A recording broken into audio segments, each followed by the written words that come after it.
नमस्कार, मैं हूं आपके साथ पूर्णिमा मिश्रा। हमारे खास प्रोग्राम क्या कहते हैं नरेंद्र मोदी में आज आपको सुनवाएंगे पीएम मोदी का वो ऐतिहासिक भाषण जो उन्होंने 10 जनवरी 2014 को गांधीनगर गुजरात में दिया। मोदी जी ने अपने भाषण में कहा कि अभी भी वक्त है, कुछ कठिनाइयां जरूर होंगी, लेकिन रास्ते अभी भी खोजे जा सकते हैं, मंजिलें अभी भी पार की जा सकती हैं और मानव जाति के कल्याण के लिए नई ऊर्जा का स्रोत हमारी भारत मां की पवित्र भूमि बन सकती है। ऐसे सपने हमें संजोने चाहिए। जिस स्थान पर यह कार्यक्रम हमारा चल रहा है, इस महात्मा मंदिर का निर्माण गुजरात की जब गोल्डन जुबिली ईयर हम मना रहे थे 2010 में, तब सोचा था कि गांधीनगर है तो गांधी जी की याद में भी कोई व्यवस्थाएं विकसित होनी चाहिए। और आपको आनंद होगा कि हमारे देश में भी ऐसा निर्माण 182 डेज में हो सकता है।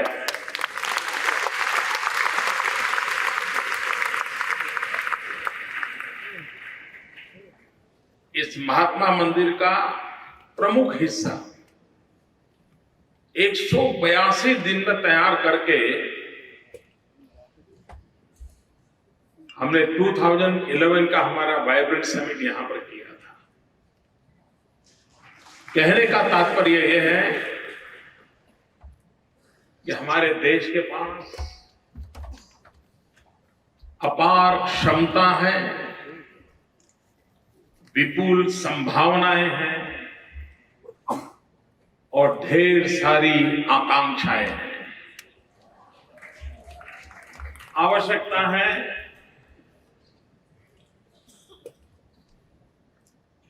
उसको समझे, उसे जोड़े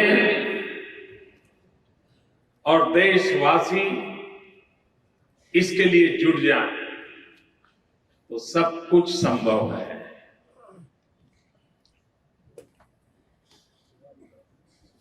हम लगातार विचार विमर्श का एक प्रयास कर रहे हैं। हमारा एक कन्विक्शन है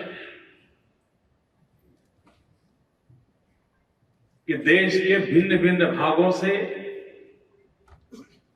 बहुत कुछ सीखा जा सकता है।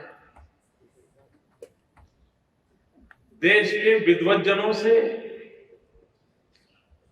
बहुत कुछ सीखा जा सकता है। दुनिया से भी बहुत कुछ सीख करके हमारे देश के काम लाया जा सकता है। तो ये अवसर हम गुजरात के लोगों के लिए सीखने का अवसर है, जानने का अवसर है, समझने का अवसर है और हमें ज्ञान देने के लिए, शिक्षा देने के लिए इतनी बड़ी मात्रा में आप आए हैं। इसलिए मैं हृदय से विशेष रूप से आपका अभिनंदन करता हूं, स्वागत करता हूं। एक प्रकार से भारत का युवा मन एक प्रकार से भारत के युवा शिक्षा विद्या का रूप, इसका एक लघु रूप आज इस महात्मा मंदिर में इकट्ठा हुआ है। मुझे बताया गया इस कार्यक्रम में यूनियन टेरिटरी एंड स्टेट्स मिलाकर के 33 राज्यों से इस समारोह में लोग शरीक हुए हैं। हिंदुस्तान के 100 से अधिक वाइस चांसलर एंड डायरेक्टर इस समारोह में मौजूद है।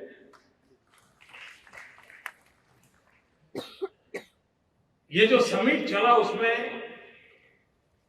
विश्व में जिनकी गणना होती है ऐसे स्कॉलर, इनोवेटर्स 84 जिन्होंने आकर के इन भिन्न भिन्न कॉन्फ्रेंस के हिस्सों को संबोधित किया है। 1500 से अधिक प्रोफेसर्स, टीचर्स इसमें शरीक हुए हैं।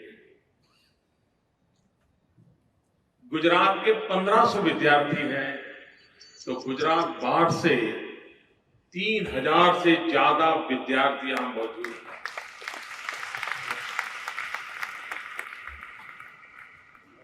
यहां करीब 40 देशों के 200 के अधिक स्टूडेंट्स भी मौजूद हैं। आप कल्पना कर सकते हैं कि शिक्षा के लिए चिंता करने वाला ये प्रयास, उसकी उपस्थिति को देखा जाए तो भी ये कितना महत्वपूर्ण है। मैं इसमें सहयोग देने वाले, इस कार्य को आगे बढ़ाने के लिए हमारे डिपार्टमेंट के सब लोग, यूनिवर्सिटी के सारे साथी और देश के अन्य कोनों से जिनकी मदद मिली, उन सबका मैं हृदय से अभिनंदन करता हूं, उनका धन्यवाद करता हूं। भाइयों बहनों, हम लोग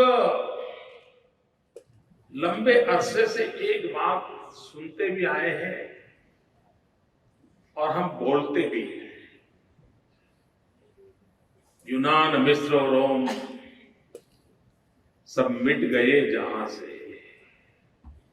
अब तक मगर है बाकी नामो निशा हमारा। कुछ बात है कि हस्ती मिटती नहीं हमारी। ये कुछ बात है कि हस्ती मिटती नहीं हमारी। वो कौन सी बात?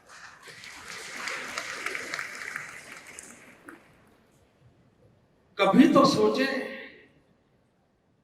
क्या कारण है? हजारों साल की परंपरा, हजारों साल पुराना ये समाज, ये हस्ती मिटी क्यों नहीं? हमले कम नहीं हुए, संकट कम नहीं आए, दुविधाएं नहीं है ऐसा नहीं है, प्रलोभन नहीं है ऐसा, सब कुछ हुआ। उसके बावजूद भी हस्ती मिटती नहीं हमारी। कारण क्या है? मतलब कई कारण कई लोग बता सकते हैं और हो भी सकते हैं, लेकिन मैं जो कारण देख रहा हूं वो है कि हमारे पूर्वजों ने जो इन्वेस्टमेंट किया था, वो इन्वेस्टमेंट था ह्यूमन वेल्थ के लिए इन्वेस्टमेंट किया था, मानव समाज के निर्माण के लिए शक्ति जुटाई थी। हर युग में, हर पल, हर समाज में, हर नेतृत्व ने निरंतर उसमें विकास किया। व्यक्ति के निर्माण पर बल दिया गया और व्यक्ति के निर्माण में शिक्षा और दीक्षा, गुरु और शिष्य, संस्कार, संक्रमण, इन उत्तम परंपराओं को हमने विकसित किया और जिसके कारण एक ऐसे समाज की रचना हुई जो ज्ञान पर आधारित थी,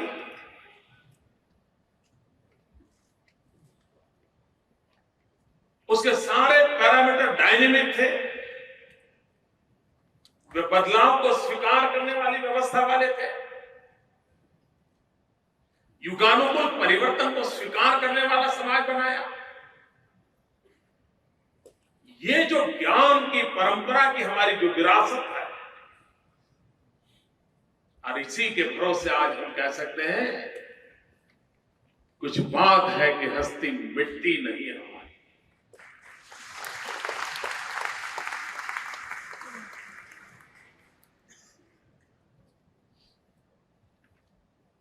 इसलिए अंग्रेजों ने बड़ी चतुराई से, बहुत चालाकी से इसी पर वार करने की कोशिश की।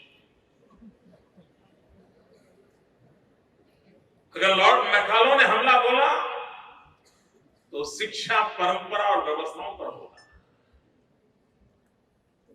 बाकी किसी ने हमको डुलाया नहीं, हिलाया नहीं, डराया नहीं,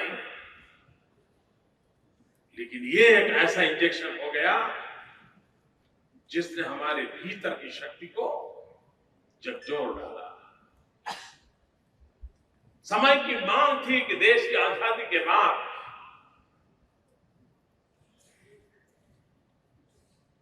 विश्व को क्या चाहिए, आने वाली कल कैसी होगी, समाज कैसा होना चाहिए, क्या यह देश विश्व को कुछ देने का सामर्थ्य रखता है कि नहीं रखता? क्या इस देश ने विश्व को देने का अपना मन बनाना चाहिए कि नहीं बनाना चाहिए? क्या ऐसे बड़े सपने संजोने चाहिए कि नहीं संजोने चाहिए? उन मूलभूत बातों को अगर उठाया होता और उसी को लेकर अगर हम आगे चले होते तो हमारी उन पुरानी विरासत, उसकी जो अच्छाइयां हैं उसको आगे लेते हुए, उसमें जो आधुनिकता के बदलाव की जरूरत थी उस बदलाव को स्वीकार करते हुए हम नवी व्यवस्थाओं को विकसित करने का प्रयास करते, तो आज हम विश्व को कुछ देने के लिए योग्य बन जाते हैं। लेकिन भाइयों बहनों, अभी भी वक्त है, कुछ कठिनाइयां जरूर होगी, लेकिन रास्ते अब भी खोजे जा सकते हैं, मंजिल अब भी पार की जा सकती है, और मानव जात के कल्याण के लिए एक नई ऊर्जा का स्रोत ये हमारी पवित्र भारत माता की भूमि बन सकती है। ये सपने हमने संजोने चाहिए।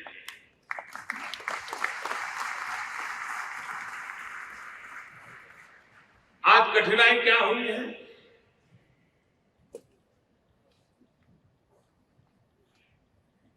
कभी हम सोचे तो हमारा शिशु मंदिर का बालक वहां से लेकर के यूनिवर्सिटी में रिसर्च स्कॉलर बनने तक की यात्रा में कभी सवाल उठता है, कोई लिंक है क्या? या हर जगह पे हमें बिखराव नजर आता है? अगर ये पूरी विकास यात्रा इंटीग्रल नहीं है, अगर वो सर्कल के रूप में है, छोटा सर्कल, फिर बड़ा सर्कल, उससे बड़ा सर्कल, दूसरा सर्कल, तो मैं समझता हूं मनुष्य के विकास को उसको जोड़ेगा नहीं। अगर वो छोटे सर्कल में है तो वहीं रहेगा, बड़े सर्कल में तो वहीं रहेगा, उससे बड़े सर्कल में तो वहीं रहेगा, उसी में घूमता रहेगा। और इसलिए जब हम इंटीग्रल की बात करते हैं तब एक छोर से हम शुरू करें, राउंड करते करते करते करते उसी सर्कल को बढ़ाते चले, विस्तार करते चले व्यक्तित्व का, जो व्यक्ति से लेकर के समूह से समाज से समाज से समष्टि तक अगर उस यात्रा को आगे बढ़ाता है तो उसका व्यक्तित्व का विकास होगा। हम वो लोग हैं जिसने कहा है कि नर करनी करे तो नारायण हो जाए। हमारे यहाँ ये कल्पना नहीं कोई ईश्वर पैदा होता, ये कल्पना नहीं है। हमारे यहाँ है कल्पना कि नर करनी करे तो नारायण हो जाए, यानी व्यक्ति के विकास की ऊंचाई को ईश्वर तक ले जाने का सामर्थ्य हमारी सोच में रहा। हमें आवश्यकता है कि उसके लिए नई व्यवस्थाओं को विकसित करना पड़े।